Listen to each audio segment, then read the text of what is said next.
Bonjour à tous, c'est Actapif de retour pour un tuto. Alors, je vais vous montrer ma manière à moi de faire une catapulte, enfin un canon à TNT, pardon. Alors, c'est un peu inspiré de tout et de n'importe quoi, mais j'ai une manière assez particulière de le faire. Vous allez comprendre, je vais vite le reconstruire puisque bon, forcément en phase de test il est un petit peu morflé, donc je vous donne les explications après, je vous fais une démonstration rapide. Tac.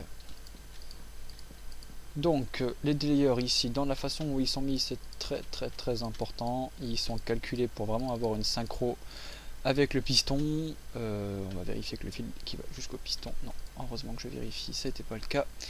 Voilà.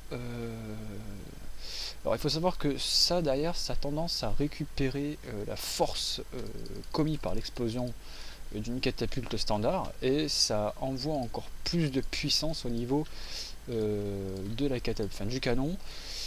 Ce qu'il faut retenir aussi, c'est que ça coûte cher un peu parce que le piston il se détruit à chaque fois. J'ai tout essayé pour le conserver et il n'y a aucun moyen de le conserver.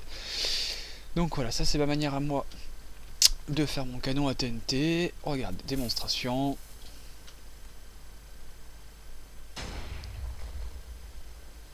Vous voyez, avec la synchro du piston, on le fait vraiment partir très loin, en hauteur, où on veut. Et c'est pas mal puissant. Enfin, je trouve que par rapport à d'autres catapultes, on peut vraiment pas mal s'amuser. Je vous refais vite fait une petite démo si tout n'a pas été détruit. Non, mais en partie. Tac, tac, tac.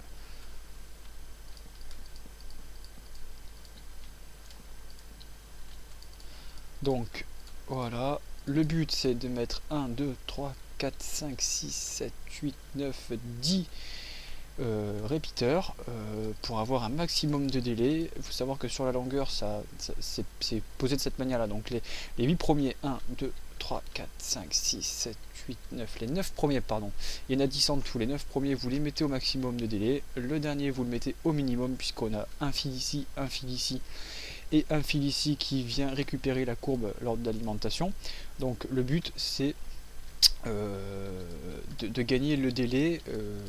Donc c'est pour ça qu'on règle ce dernier répéteur au minimum, puisque on pourrait bouger de 3, 1, 2, 3, mais vu qu'il y a 3 fils, et ben, c'est ce qui nous rajoute du délai. Donc c'est pas nécessaire. On met de la TNT, de la redstone un peu partout.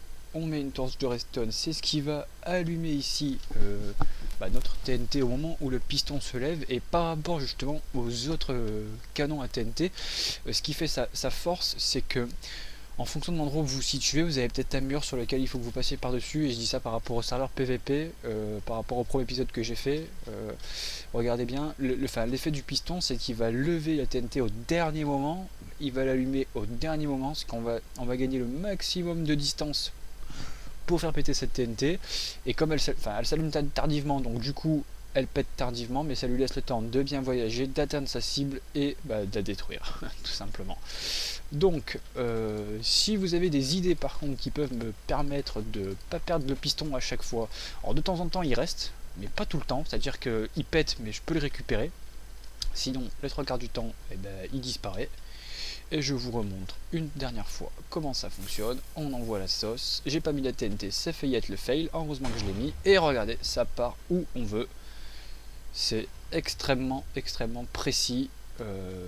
On peut faire vraiment beaucoup de choses avec ce type de, de construction.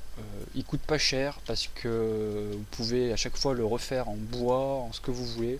Obsidian effectivement c'est quand même le meilleur parce que il n'y a pas besoin de refaire la base, elle est déjà en place.